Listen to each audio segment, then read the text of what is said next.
Nah, misalnya kalian punya temen yang suka ke diskotik, yang suka karaoke. Ya, kamu pasti tahu ya, kalau orang sukanya main ke diskotik, sukanya karaoke, sedangkan kamu harus tahu yang dijual di bar, dijual di diskotik itu apa?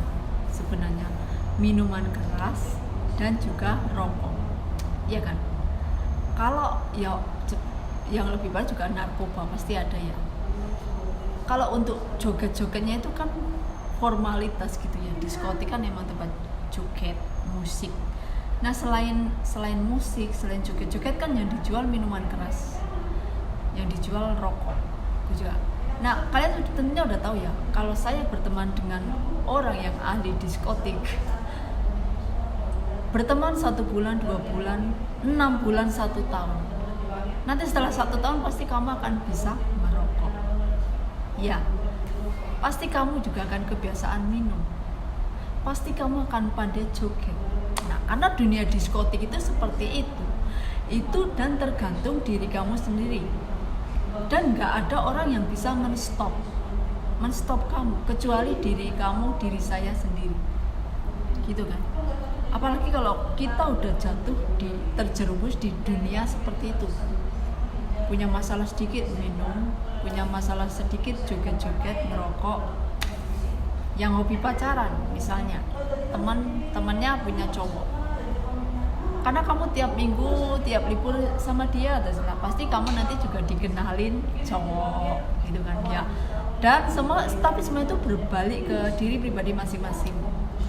Nah, kalau kamu suka berteman dengan bolang, ya, atau suka shopping. Nah, kalau bolang mungkin masih dibilang kamu banyak hiburan, banyak piknik, jadi tahu gitu ya. Cuma kalau bolang juga duit. Kalau shopping juga lah. Ini kalau sudah teman suka shopping, suka barang branded, aduh ini parah gitu ya, parah. Nah, teman yang bagaimana? Ya kalau kamu bisa mencari itu teman yang ahli masjid, yang ahli ngaji, yang ahli datang ke majelis taklim. Lah itu kalau kamu berteman dengan teman yang seperti itu setahun, sebulan, 2 bulan, setengah tahun, 1 tahun, pasti kamu akan pandai mengaji. Kamu akan dapat semakin tambah ilmu agama. Sama juga teman yang suka kursus jahit, suka kursus salon kecantikan, dia semua tergantung kamu sendiri gitu ya. Kalau temen yang suka gibah ya gibah, terus hari ini gibah si A, hari ini gibah si B, nanti giliran kamu nggak libur gibahin kamu. Nah, semua juga kembali ke pribadi masing-masing gitu ya. Dan terus terang ya guys, kalau selama saya ini 10 tahun lebih di Hong Kong gitu ya, saya itu 2 kali ke diskotik, cuma 2 kali itu aja. Itu yang pertama undangan teman ulang tahun gitu ya. Saya itu heran gitu ya, karena teman itu dulu kan teman saya banyak ya, banyak juga yang non muslim. Dia merayakan ulang tahun dengan pacarnya, kayak booking diskotik gitulah. Saya diundang. Ya kalau jujur saya itu, kalau saya nggak tertarik dengan dunia diskotik itu, nggak tertarik gitu ya. Saya nggak tertarik dunia seperti itu. Ya saya kan heran ya, saya tuh heran gitu, makanya kayak kamu nggak pernah ke Bali, pertama ke Bali kan heran gitu kan. Saya tuh nggak pernah ke diskotik, jadi pertama ke diskotik saya ya heran gitu ya.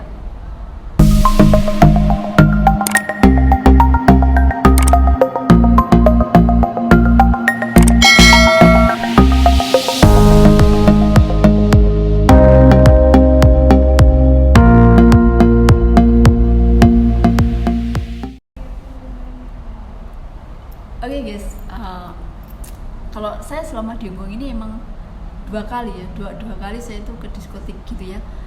Itu kalau pertama itu saya baru datang, makanya saya baru datang dari Indonesia dulu itu kayaknya pas Desember ya, di agensi gitu. Terus agensinya itu ke diskotik gitu ya. Lah saya juga nggak tahu apa, saya diajak gitu sama teman saya.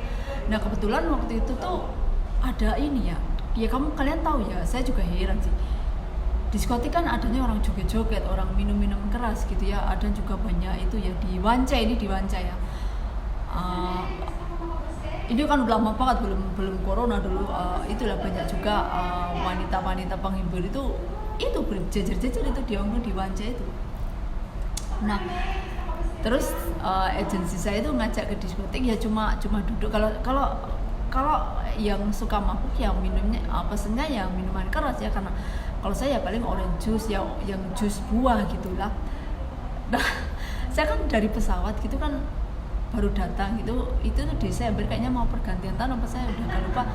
Itu ya saya itu agak ngantuk gitu ya. Wah dijak ke diskotik malah tidur, makanya saya duduk tapi setengah ngantuk gitulah ya.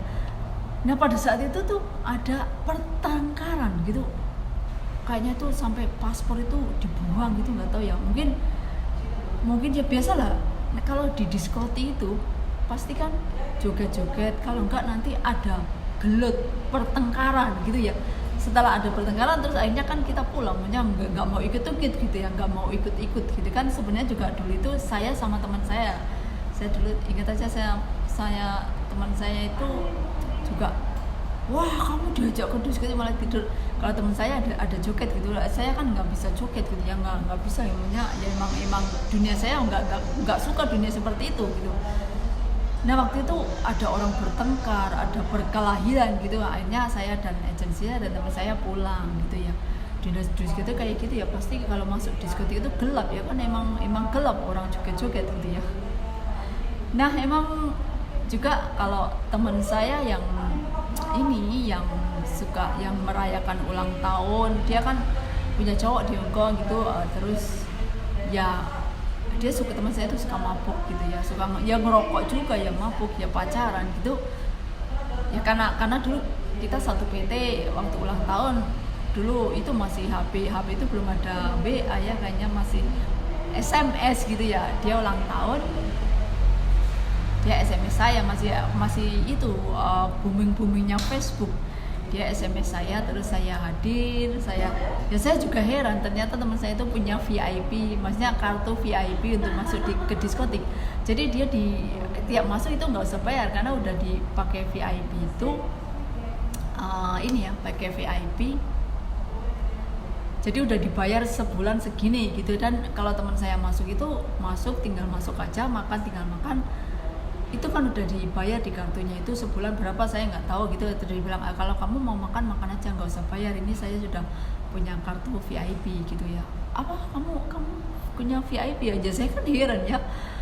Oh jadi kalau kamu masuk, kamu nyanyi, kamu joget-joget, kamu minum, kamu makan di sini udah nggak bayar? Iya, teman saya bilang gitu. Oh ya saya kan ya heran gitu, oh begitu. Dan dia juga sama cowoknya ya, semua itu tergantung diri kamu ya. Kalau kamu nggak bisa kontrol diri, nggak bisa mengerem, kamu akan terpengaruh gitu ya. Oh saya juga punya seperti dia, punya cowok ya, seneng ya, gini lah, kalau ya begitulah gitu.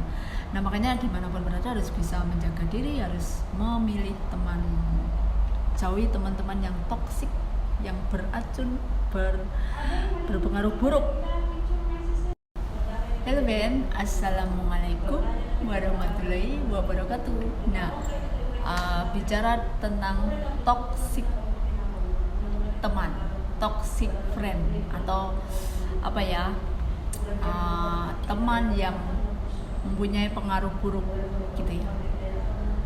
Nah, memang memilih teman itu sangat perlu ya, sangat, dan kalian harus mencari teman yang baik. Ciri-ciri teman yang buruk gitu ya, teman yang jahat gitu. Nah biasanya kan apalagi kayak kerja di mana aja gitu ya, kadang kita itu akan menjumpai teman yang soleha gitu ya, ada teman yang suka ke diskotik, ada teman yang suka pacaran, ada teman yang pelit banget. Nah, itu pasti kalian akan jumpai. Dan yang lebih parah, ada teman yang suka gibah. Pasti kalian akan temui dimanapun Anda berada, dimanapun kamu kerja. Nah, biasanya kalau semua itu tergantung ke pribadi masing-masing. Kalau misalnya kayak di Hongkong ini, kamu akan menjumpai teman itu yang suka bolang, suka piknik berarti tiap libur pasti dia dihabiskan piknik terus. Pasti dia tahu info-infonya. Nah, ya pasti kayak gitu kan. Ada yang temen itu sukanya libur ke diskotik terus, karaoke terus. Nah, apalagi di Hongkong ini kan diskotik, karaoke itu legal, minuman keras. Nah, itu cowok banyak. Ada Pakistan, ada bule, ada negro. Yang nggak ada di Hongkong ini cowok Indonesia ada, tapi paling 20% lah ya, nggak tahu karena ya Hongkong emang nggak ada TKI dari Indonesia, kalau TKW banyak. Nah, itu teman itu juga pengaruh, sangat pengaruh dalam segi pemikiran kamu. Misalnya kadang kita juga punya masalah nama hidup. Oh, ibu saya itu begini, bapak saya itu begini, atau bahkan suami saya begini, pacar saya begini, gitu kan ya. Nah, kalau teman yang baik pasti akan memberikan nasihat atau ide-ide, walaupun mungkin teman yang baik itu tidak mampu ngasih uang. Maksudnya tidak selalu ini orang tua saya itu lagi butuh duit ya, terus nggak bisa ngasih duit, nggak bisa membantu duit gitu ya, maksudnya gitu.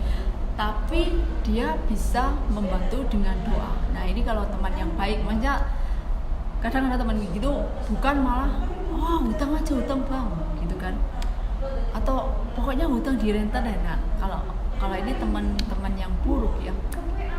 Nah, teman yang baik itu bisa memberi solusi yang baik, yang membuat kamu itu menjadi tenang, bukan was-was lah. Emang kita itu kadang namanya manusia boleh curhat, tapi jangan terlalu over gitu, jangan terlalu overdosis gitu ya.